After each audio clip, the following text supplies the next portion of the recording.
안녕하세요. 경자입니다. 이제 2022년도도 4분의 1이 지나갔죠. 시간 참 빠릅니다. 지난 3개월을 돌이켜보면 올해 공모주 시장은 예년보다 종목의 수가 적었고 또 철회하는 종목들도 많았습니다. 1월부터 LG엔솔이 너무나 큰 영향을 준 것일 수도 있고 또 주식시장이 침체가 되다 보니 공모주 시장에 큰 영향을 주고 있는 것으로 생각이 됩니다.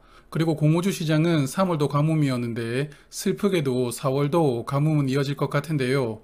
현재 심사가 승인된 종목은 4x4, 가온칩스, 범한퓨얼셀 세 종목이 있습니다. 이 중에서 4x4는 4월에 청약 일정을 등록했고 나머지 두 종목도 4월 마지막 주에는 청약 일정을 등록할 것 같기는 한데요. 여하튼 나머지 종목들도 일정이 확정되면 4월 공모주 정리해서 말씀을 드리도록 하겠습니다. 기업이 상장을 하기 위해서는 화면 보시는 6가지 단계를 거쳐야 되는데요. 먼저 주관사를 선정하고 그 주관사가 해당 기업을 상장시키기 위해서 기업 실사를 하면서 준비를 합니다. 그리고 준비가 마무리되면 한국거래소에 심사를 청구하는데요.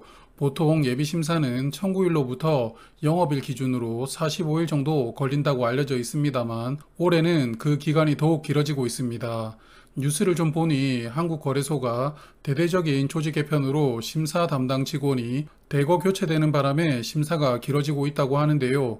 여하튼 이렇게 심사가 통과되면 증권신고서가 제출되고 청약을 하면서 상장하는 게 IPO 프로세스입니다. 현재 심사가 진행 중인 기업이 30개가 넘던데요. 화면 보시면 성일하이텍의 경우에는 작년 11월에 심사를 청구했으므로 원래대로라면 벌써 승인이 나왔고 청약을 했어야겠지만 이렇게 승인이 늦어지고 있는 것인데요. 그래서 오늘은 심사가 진행 중인 종목 중에서 대형 종목 그리고 기대가 되는 7종목을 소개를 드리겠습니다. 화면 보시는 기업들인데요. 예비심사 청구일 순서대로 한 종목씩 소개를 드릴게요. 첫 번째 종목은 성일하이텍입니다. 작년 11월 10일에 심사 청구를 했습니다. 그래서 다음 달에는 승인이 나올 것이라고 예상을 하고요. 그럼 5월이나 6월에는 청약할 수 있을 것이라고 생각합니다. 성일하이텍은 2차 전지를 재활용하는 사업을 하고 있습니다. 갑자기 눈이 크게 떠지죠. 그렇습니다. 2차 전지 섹터 중에서 아직 본격적인 매출은 나오고 있지 않지만 앞으로의 가능성이 무궁무진한 재활용 사업을 하는 기업이 되겠습니다. 2차 전지에 들어가는 광물 자원은 유한할 수밖에 없고 현재 늘어나는 2차 전지 수요를 감안했을 때 광물 자원은 빠르게 고갈될 것 같은데요. 그래서 폐배터리에서 광물 자원을 다시 추출해서 재활용하는 사업은 성장할 수밖에 없을 겁니다. 약 3, 4년 전부터 전기차가 본격적으로 보급되기 시작했는데요. 그 차들 중 일부는 2025년에는 수명이 다하게 됩니다. 이때부터 재활용 사업은 급성장할 것이 예상된다고 하는데요. 2030년에는 시장 규모가 약 6조 원, 2040년에는 시장 규모는 약 66조 원으로 엄청난 성장이 예상되는 시장입니다. 그리고 성일하이텍은 그래도 이익이 어느 정도 나오면서 현재도 흑자를 기록하고 있는데요. 그래서 증권가에서는 현재 기업 가치를 약 8천억 원 정도를 생각을 한다고 합니다. 손익 규모에 비해서는 기업 가치가 조금 높아 보이지만 앞으로의 성장성이 어느 정도 감안된 기업 가치라고 보입니다. 성일하이텍은 267만 주를 공모로 모집할 예정이고요. 주관사는 대신증권, KB증권입니다. 두 증권사가 없으시다면 여유 되실 때 만들어 두시면 좋을 것 같아요. 두 번째 종목은 원스토어입니다. SK그룹 계열사인데요. 작년 11월 26일에 심사를 청구했으니까요. 이 종목도 상반기 내로는 청약할 수 있을 것이라고 생각됩니다. 원스토어는 삼성 스마트폰 등 안드로이드 휴대폰을 사시면 기본 어플로 깔려있는 경우가 많은데요. 물론 대부분 구글 플레이를 사용하시기 때문에 깔려있는지 모르는 분들도 많은 상황입니다. 현재 국내 점유율은 구글 플레이가 약 70%, 애플 앱스토어가 15.5%, 그리고 원스토어가 14.3%인데요. 구글 플레이가 워낙 넘사벽이라서 그렇지만 원스토어도 점유율이 많이 높아지긴 했습니다. 이렇게 점유율을 조금씩 높여갈 수 있었던 이유는 경쟁사보다 수수료를 낮추었기 때문인데요.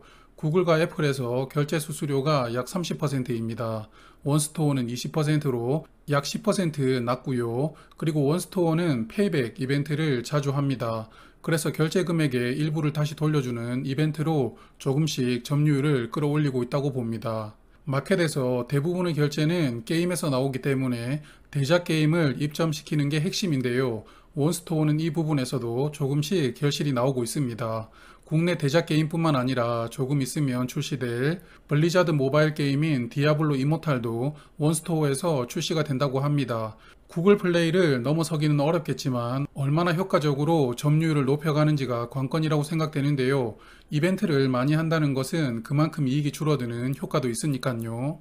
원스토어는 작년에 프리 IPO를 진행했는데요. 참고로 프리 IPO는 상장하기 직전에 재무적 투자자들에게 투자를 받는 것입니다. 이 프리 IPO를 진행할 때 책정되었던 몸값에서 조금 더 높여서 IPO를 진행한다고 보시면 되는데요. 여하튼 작년 프리 IPO 때 밸류가 9천억 원이었다고 합니다. 과연 IPO에서는 얼마를 책정했을지 궁금한데요. 보수적인 밸류로 만날 수 있기를 바라봅니다. 원스토어는 공모로 666만 주를 모집할 예정이고요. KB증권, NH투자증권, SK증권이 주관합니다. 세 번째 종목은 현대오일뱅크입니다. 오늘 소개드릴 종목 중 가장 기대주인데요. 작년 12월 13일에 심사를 청구했으므로 이 종목도 올해 상반기 안으로 청약이 예상됩니다. 현대오일뱅크의 사업은 다들 아실 텐데요. 올해는 유가가 상당히 가파르게 올라가고 있죠. 정유 회사들은 지금처럼 유가가 올라가면 수익성이 상당히 개선됩니다. 기존에 쟁여놓고 있던 기름들을 비싸게 팔게 되면서 그 차액을 전부 이익으로 잡을 수 있는 것인데요. 그래서 올해 실적이 상당히 좋을 것으로 생각이 됩니다. 그리고 정유 사업만으로는 이목을 끌기 어려우므로 현대오일뱅크도 신사업을 추진하고 있습니다. 그 중에서도 정유 공장에서 수소를 제조할 때 탄소가 발생되는데요. 그 탄소를 포집하면서 재활용하는 분리수소 사업을 시작했다고 합니다. 그래서 이러한 친환경 원료를 생산하는 사업 비중을 확대하면서 정유 사업 비중을 40%까지 낮추겠다는 비전을 발표했는데요. 결국 이러한 신사업이 기관 투자자들에게 얼마나 호평을 받을 수 있느냐가 수요 예측의 핵심이 될 것 같습니다. 증권가에서는 현재 현대오일뱅크의 기업 가치로 9조 원 정도를 예상하고 있다고 하는데요. 그런데 같은 정유 사업을 하고 있는 S오일의 시가총액이 약 10조 원 정도입니다. 그러므로 정말 9조 원으로 나온다면 부담스러운 수준이 될 것 같은데요. 아무쪼록 보수적으로 공모가가 책정되기를 바랍니다. 현대오일뱅크는 약 4천만 주를 공모주로 모집하고요. 주관사는 NH투자증권, KB증권이 담당을 하고 있습니다. 네 번째 종목은 영창케미칼입니다. 이 종목은 대형 종목은 아닌데요. 기대를 해볼 만한 종목이라서 포함시켰습니다. 작년 12월 17일에 심사를 청구했는데요. 그래서 이 종목도 상반기 내에 청약하는 것을 예상을 합니다. 영창케미칼은 반도체 소부장 종목인데요. 주요 제품은 포토 공장에 사용되는 포토레지스트입니다. 상당한 기술력을 요구하는 소재인데요. 현재 삼성전자, SK하이닉스에 모두 공급을 하고 있습니다. 포토레지스트는 그동안 일본 제품을 주로 사용을 했는데요. 2019년에 일본이 수출 규제를 하면서 중요 소재들의 국산화가 부각되었습니다. 그때 이 종목도 많은 주목을 받았는데요. 여하튼 일본 제품의 대안으로 사용될 수 있다 보니 실적도 크게 늘어나고 있다고 합니다. 20년 영업이익이 49억 원이었는데요. 21년 실적은 어땠을지 궁금합니다. 영창케미칼은 공모로 240만 주를 모집할 예정이고요. 주관사는 하나금융투자가 단독입니다. 오늘 소개드리는 종목 중 가장 사이즈가 작지만 그래도 인기 종목이 될 수 있을 것 같습니다. 다섯 번째 종목은 SK쉴더스입니다. 역시 SK그룹 계열사이고요.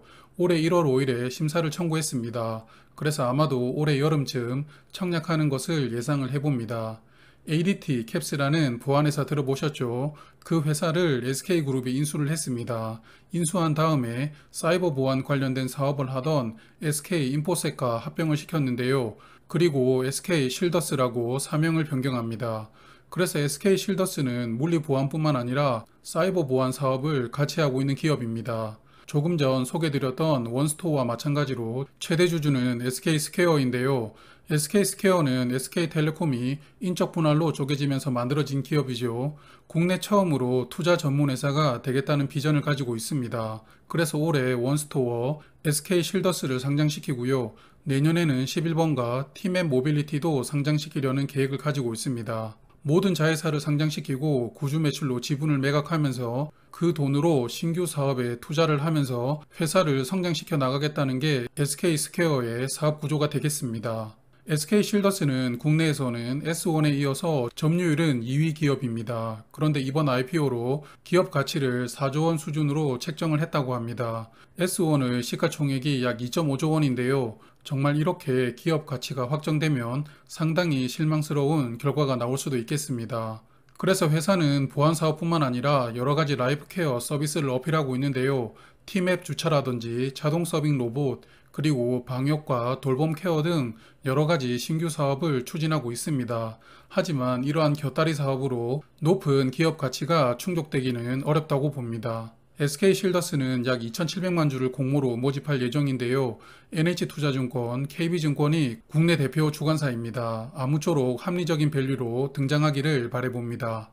여섯 번째 종목은 소카입니다. 소카도 올해 1월에 심사를 청구했는데요. 그래서 6월 이후로 청약이 진행될 수 있을 것이라고 예상됩니다. 소카 사업도 다들 알고 계시죠? 국내 카쉐어링 시장 점유율 1위 기업입니다. 카쉐어링은 렌터카 사업과 비슷하면서도 약간 다른데요. 렌터카보다 더욱 짧은 시간만으로 차를 이용할 수 있다는 장점이 있는 것 같습니다. 그리고 최근에 롯데그룹의 계열사인 롯데렌탈이 소카의 3대 주주가 되었는데요. 1,800억 원으로 지분 약 14%를 취득했습니다. 그래서 소카의 창업자 이재용 대표와 SK그룹에 이어서 3대 주주가 되었는데요. 국내 대기업 두 군데가 주요 주주이기 때문에 확실히 소카가 등장하면 많은 주목을 받을 것 같기는 합니다. 롯데렌탈 작년에 상장하면서 간단하게 사업에 대해서 소개를 드린 적이 있었는데요. 롯데렌터카를 하고 있고요. 자회사로 소카와 같은 카쉐어링 사업을 하는 그린카가 있습니다.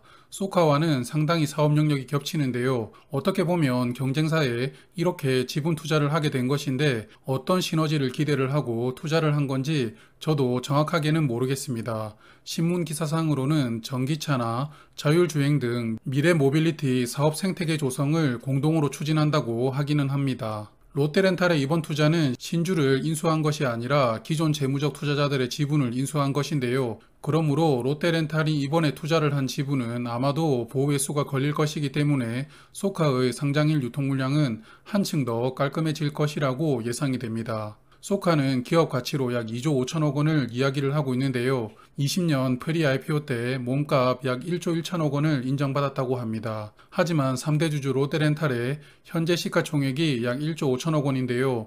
롯데렌탈 공모주 아직도 보유하고 계신 분들 있으시죠? 그러므로 2조 5천억 원으로 정말 나온다면 청약 인기가 많이 떨어질 것 같습니다. 아무쪼록 합리적인 밸류를 기대를 합니다. 소카는 현재 공모하는 주식수는 미정이고요. 대표 주관사는 미래에셋증권입니다. 오늘 소개드릴 마지막 종목은 WCP입니다. 올해 2월에 심사를 청구했는데요. 그래서 아마도 하반기에 만날 수 있는 종목이 될 것 같습니다. WCP는 2차전지 분리막을 생산하는 기업인데요. 작년에 상장했던 SKIT에 이어서 국내 시장 점유율은 2위입니다. WCP의 모회사는 일본 기업 W스코프인데요. 20년 기준으로 습식 분리막 시장 점유율은 모회사와 합쳐서 7.8%입니다. 점유율 기준으로 SKIT의 약 3분의 1 수준입니다. 여러 뉴스를 찾아보았는데요. WCP는 밸류를 4조 원에서 5조 원 정도 목표한다고 하는데요. 현재 SKIT의 시가총액이 9조 원입니다. 그러므로 목표 밸류로 등장한다면 메리트는 떨어지겠죠. 그리고 이 종목은 현재 전환사채 거래를 놓고 재무적 투자자들끼리 소송하고 있습니다. 주주끼리 소송하고 있는 기업은 한국거래소 심사를 통과하기가 어려운데요. 이렇게 소송하고 있는 종목이 하나 더 있습니다. 교보생명인데요. 그러므로 개인적인 예상으로는 이 소송이 마무리되기 전에는 만나기가 어려울 것 같고요. 시장에 등장한다 하더라도 SKIT의 시가총액을 참고하면서 본인들의 적정 밸류로 등장해 주기를 바라봅니다. WCP는 900만 주를 공모로 모집할 예정이고요. 주관사는 KB증권 신한금융투자입니다. 그리고 아직 심사를 청구하지는 않았지만 올해 하반기에 등장 예상되는 대형 종목으로 마켓컬리와 신세계, 쓱닷컴 그리고 카카오 엔터테인먼트가 있습니다. 세 종목 다 현재 조금씩 문제가 있기 때문에 올해 안에 IPO를 추진하기가 어려울 수도 있다고 하는데요. 여하튼 심사를 청구한다면 다음에 한번 또 모아서 소개를 드리도록 하겠습니다. 서두에서 말씀을 드린 것처럼 4월까지는 가뭄이 이어지겠지만 그래도 만물이 생장하는 5월에는 공모주 시장도 화창한 봄이 오기를 기대를 합니다. 국내 주식 시장도 봄이 시작되었으면 좋겠고요. 그럼 오늘은 여기까지 말씀드릴게요. 오늘도 마지막까지 함께 해주신 분들 정말 고맙습니다. 오늘도 수고 많으셨어요. 내일도 힘내세요.